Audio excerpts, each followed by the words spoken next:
हमारे यहाँ बैंक के अकाउंट खुलवाना मुश्किल काम है, हमारे यहाँ बैंकों की ट्रांजैक्शन करना औखा काम है। हमारे मुल्क में तो आपके अकाउंट में पैसा आ जाए तो बैंक पूरे खानदान का रिकॉर्ड निकलवा लाता है कि क्यों ਤੁਹਾਡੇ घर पैसे आए ने दसो। ठीक है जी। वो क्यों टेक्नोलॉजी में हमसे आगे हैं?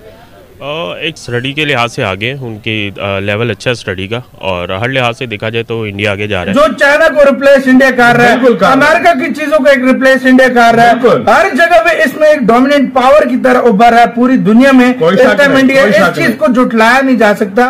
क्या लगता है आपको आने वाले टाइम में इंडिया टेक्नोलॉजी में बीट कर पाएगा यूएस, चाइना और जापान, जो कि 3 मुल्क माने जाते हैं टेक्नोलॉजी? मैंने एक रिसर्च पढ़ी है, उस रिसर्च में लिखा हुआ है कि 2040 या 2050 के बीच में India will be the next super power. सबसे बेसिकली चीपर, फास्टर और सेफ रास्ते हैं रिटेल पेमेंट्स के एंड रेमिटेंस के। सानू खा गया FATF, हम ढूंढते रह गए FATF के, साड़ी जान ही नहीं छुट्टी FATF क्यों? रुपए भी एक्सेप्ट हो रहा है, UPI भी एक्सेप्ट हो रहा है। इसको देखकर सारे और कंट्रीज भी सोचेंगे यार हम भी करते हो। वाकई इस टाइम यूएसए की पट्टी पर। जय हिंद दोस्तों भारत डिजिटल पेमेंट के क्षेत्र में दुनिया भर में एक सुपर पावर देश बन गया है और दुनिया भर के देश भारत की तरफ उम्मीद की नजरों से देखते हैं। हो सकता है या नहीं हो सकता, इस बारे में क्या कहना चाहेंगे आप? अगर इंडिया ने अगर ये स्टेप जो सा ले लिया है तो ये उनके लिए बहुत अच्छा होने वाला है और उनकी GDP से बहुत ज़्यादा ऊपर जाने वाली है, उनकी इकोनॉमी बहुत ज़्यादा स्ट्रॉन्ग होने वाली है अगर ये वाकई स्टेप उन्होंने ले लिया। क्योंकि इस तरह के बोल्ड स्टेप्स लेने से ही जो सा ना कंट्रीज़ में और किसी भी जगह पे रेवोल्यूशन आती है। और इंडिया वैसे भी आजकल जो सा अगर देखा जाए उनका IT सेक्टर इतना स्ट्रॉन्ग है, उनकी अगर हम देखें चाइना से अगर हम कंपेयर करें इंडस्ट्री, तो इंडिया की इंडस्ट्री इस टाइम बहुत ऊपर जा रही है, नो डाउट इसमें, चाहे वो हम कुछ भी कह लें, लेकिन ये जो बात सच्ची है वो यही है।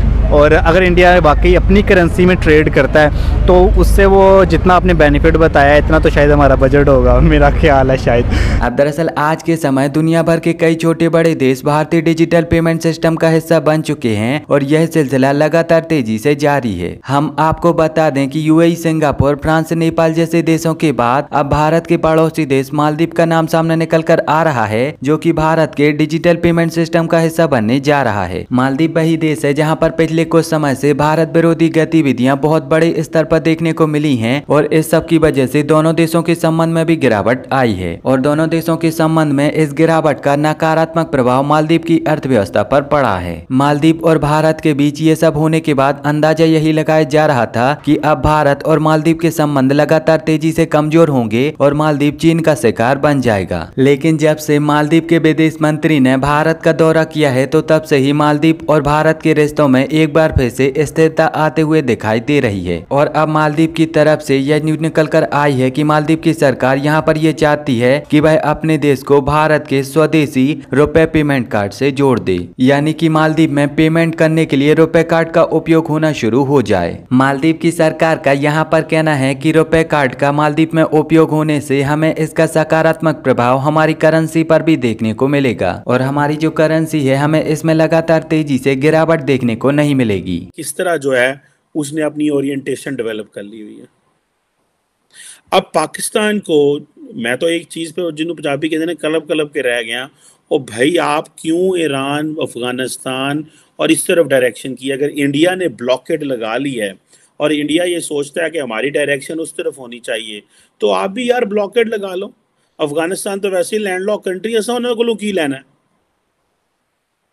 अब जितनी भी ये जो रिटेल पेमेंट कनेक्टिविटी है इसके ऊपर वो काम करेंगे, ठीक है जी। और पे ना हो, UPI लिंकेज हो, ये बेसिकली चीपर, फास्टर और सेफ रास्ते हैं रिटेल पेमेंट्स के एंड रेमिटेंस के। सानू खा गया FATF, हम ढूंढते रह गए FATF के, साड़ी जान ही नहीं छुट्टी FATF क्यों? कि हम जो है वो फाइनेंशियल एक्शन टास्क फोर्स ने, हमारे यहाँ बैंक के अकाउंट खुलवाना मुश्किल काम है, हमारे यहाँ बैंकों की ट्रांजैक्शन करना औखा काम है। हमारे मुल्क में तो आपके अकाउंट में पैसा आ जाए तो बैंक पूरे ख़ानदान का रिकॉर्ड निकलवा लाता है कि क्यों ਤੁਹਾਡੇ घर पैसे आए ने दसो। ठीक है जी। और उन्होंने क्या किया कि उन्होंने सिंगापुर के साथ, सिंगापुर और ये सारे मुल्क जो हैं ये आपस में ये करने जा रहे हैं। अब इंडिया के अंदर जो ग्लोबल रेमिटेंस फ्लो है वो $100 बिलियन क्रॉस करेगा। असी तो 3 अरब तो लुड़ियाँ पाने हैं ना पे, ठीक है जनाब। अब ये जो है जो सिंगापुर से मेरा ख्याल है कोई $1 बिलियन है। This is what the world bank says.